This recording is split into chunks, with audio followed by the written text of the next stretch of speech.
Pavé de cabillaud. Il se trompe. C'est samedi. Pavé de cabillaud à la crème de betterave. Ingrédients pour 4 personnes. Combien serons-nous? Julie, Bernard, Jérôme et moi. 4. Ça ira. Mais Bernard se goinfre au compte pour 2. Et je vais forcer les parts. Non, Bernard sera raisonnable. Le médecin dit qu'il doit maigrir. Risque sérieux d'infarctus. 1 litre de fumée de poisson, 3 betteraves rouges cuites sous vide. Comment on cuit sous vide? Me semble compliqué cette recette. Un pot de gevlèche serait plus simple. Bon, ce n'est pas l'heure de flancher, je m'encourage. 1 oignon, gousse d'ail écrasée, 30 centilitres de crème fraîche, 8 pommes de terre, 2 carottes, 2 courgettes, pavé de cabillaud. Plat complet du Nord-Pas-de-Calais. On en mangeait déjà dans les temps anciens, au temps des bourgeois de Calais. Les bourgeois de Calais sont revenus à Calais. Ils ont fait un séjour à Rome, pensionnaires quelques semaines à la Villa Médicis, pour rénovation. On les a grattés, récurés. Les voilà de retour.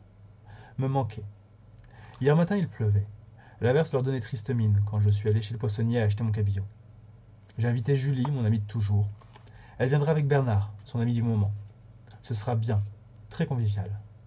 Jérôme et moi, on les juge. Un beau couple. À l'évidence, le nôtre est encore mieux. 3 ans déjà. Au début, je pensais qu'avec Jérôme, je m'embarquais dans une simple aventure. Ça a duré. Cet après-midi, j'ai un pressentiment. Julie et Bernard ne se montreront pas. Tourner la sauce en y incorporant la purée de betterave et vérifier l'assaisonnement. Bernard suit un régime, le médecin l'a prescrit. Julie explique d'une voix pointue que mes plats sont trop gras, trop copieux. Jérôme et moi, nous aurons un dîner en amoureux, sans témoin. J'ai écouté France Info. D'abord, c'était la météo. Pluie et vent, mer houleuse. Puis, ils ont annoncé un crime dans la région. Déjà, je me souviens plus. Je crois qu'il s'agissait d'un homme trouvé près du terre-plein gazonné sur la place de la mairie, un couteau enfoncé dans le dos. Un portefeuille totalement vide avait été jeté sur ses pieds nus des bourgeois de Calais. Sombre dimanche. Non, pas dimanche, c'était samedi. Le samedi, Jérôme se rend très tôt sur les quais. Il aime voir décharger la pêche. Pour l'anniversaire de notre rencontre, le 3e, donc vous voyez, ça dure, j'ai offert à Jérôme un portefeuille en lézard. Pauvre lézard se prélassant innocemment sur un mur au soleil, pourquoi l'attraper? Et pourquoi ai-je organisé ces réjouissances? Inviter Julie et Bernard. Ce samedi, Bernard, lui, m'offrira un bouquet. Jérôme est sorti de bonne heure afin de rapporter tout chaud les croissants du petit déjeuner. Quelqu'un est venu me parler. On m'a posé des questions, j'ai répondu. Bien sûr que nous vivons ensemble. Le flic paraissait mal à l'aise. Je lui ai conseillé de s'asseoir. Il a dit non. Il a rien dit. Et Jérôme va téléphoner. Les raisons de son absence, une rencontre avec les gars du club de sport. Ils tirent des plans pour leur match de demain. Demain, ce sera dimanche. À la radio, il raconte. Dimanche matin, crime crapuleux, relever le portefeuille sur le terre-plein. Ce lézard, on l'a tué. Pourquoi? Ne faisait de mal à personne. C'est samedi. L'ambulance a emporté la victime, l'homme assassiné. Les cloches sonnaient. C'était dimanche, à ce qu'il prétendait. Il se trompe. Autour de moi, ça chuchotait. On n'allait pas me laisser seul. J'ai répondu que j'avais de quoi m'occuper, je cuisine.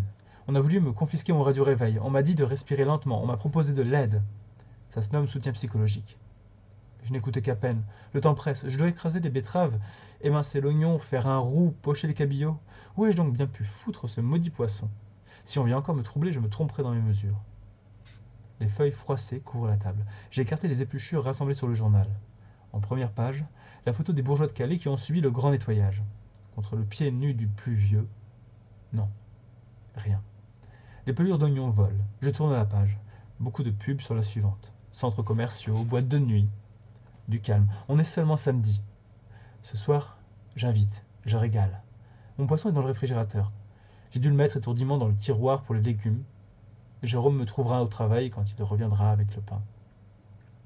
À quoi pense-t-il, ce policier, devant ma maison, raide comme un piquet? Tout à l'heure, il s'est pointé avec un type à l'air aimable, encombré d'une serviette de cuir et qui m'a donné des cachets. Il paraît que ça endort.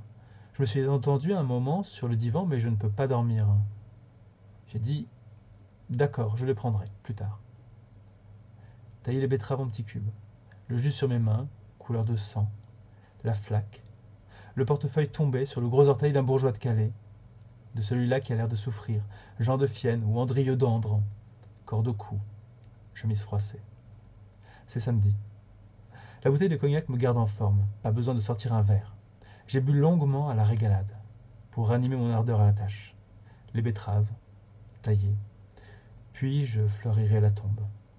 Lapsus, l'alcool m'étourdit. Fleurir la table, le bouquet de Bernard et Julie, changer l'eau, ne pas renverser le vase. Vais-je les voir? Les deux autres, afin de leur déclarer « Je ne joue plus, on recommence ». Julie prétend que mes plats sont trop riches. Bernard est fort, mais pas obèse. Les agents qui rôdent, qu'est-ce qu'ils... Personne n'aimerait être invité un samedi soir dans une maison sous surveillance. Un dimanche, relevé de leurs fonctions, les flics me laisseraient tranquille. C'est samedi, je prépare le dîner. Qu'ils me contraignent à ne pas m'agiter, et je leur montrerai à quoi sert un couteau. Peut servir, dans l'urgence. Vite, coupez les betteraves, tranchez l'oignon. Sous l'eau froide, la meilleure façon d'éviter les larmes. C'est samedi. 4 pavés de cabillaud. Jérôme va rentrer tout à l'heure. Je bois. Une gorgée. Encore une. Les gens disent qu'un homme est mort. Les gens disent n'importe quoi.